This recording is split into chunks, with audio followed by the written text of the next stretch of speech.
বিশ্বের সবচেয়ে শক্তিশালী টাইফুনের তাণ্ডবে বিপর্যস্ত তাইওয়ান, হংকং ও চীন। প্রভাব কমলেও ধ্বংসে ছাপ রেখে গেছে রাগাসা। মৃতের সংখ্যা বেড়ে দাঁড়িয়েছে 17 জনে। এখনও নিখোঁজ শতাধিক মানুষ। ক্ষয়ক্ষতি সামাল দিতে চলছে উদ্ধার কাজ।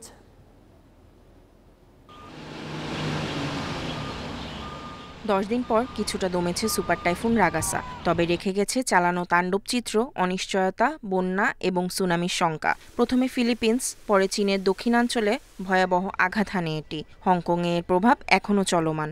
সবশেষ টাইফুনটি অবস্থান করছে চীনের ওয়াংডং প্রদেশে। তাইওয়ানের পূর্ব উপকূলে এর প্রভাব ছিল সবচেয়ে বেশি। টাইফুনের আঘাতে তাইওয়ানের পূর্বাঞ্চলীয় হুয়ালিয়ান কাউন্টিতে পাহাড়ের একটি ব্যারিয়ার হ্রদের পানি উপচে পুরো গুয়াংফু শহর প্লাবিত হয়। এতে অন্তত 14 জনের মৃত্যু হয়। নিখোঁজ রয়েছেন 22 জন। নিখোঁজদের জন্য উদ্বিগ্ন পরিবার ও বন্ধুরা।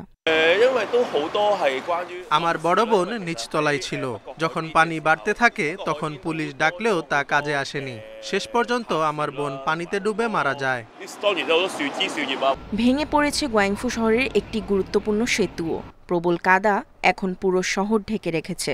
অনেক বাসা মাটির নিচে অর্ধেক ডুবে আছে। বন্ধ পানি সরবরাহ।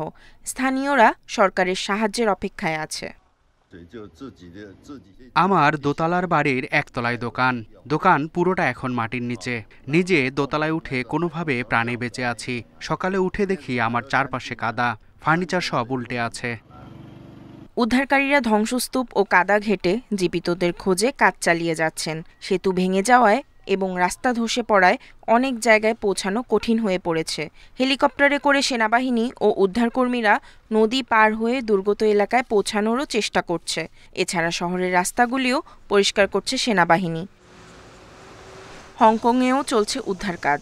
ঘূর্ণিঝড়ের প্রভাব কমে যাওয়ায় 36 ঘন্টা বন্ধ থাকার পর বৃহস্পতিবার সকালে আবার চালু হয় হংকং আন্তর্জাতিক বিমানবন্দর।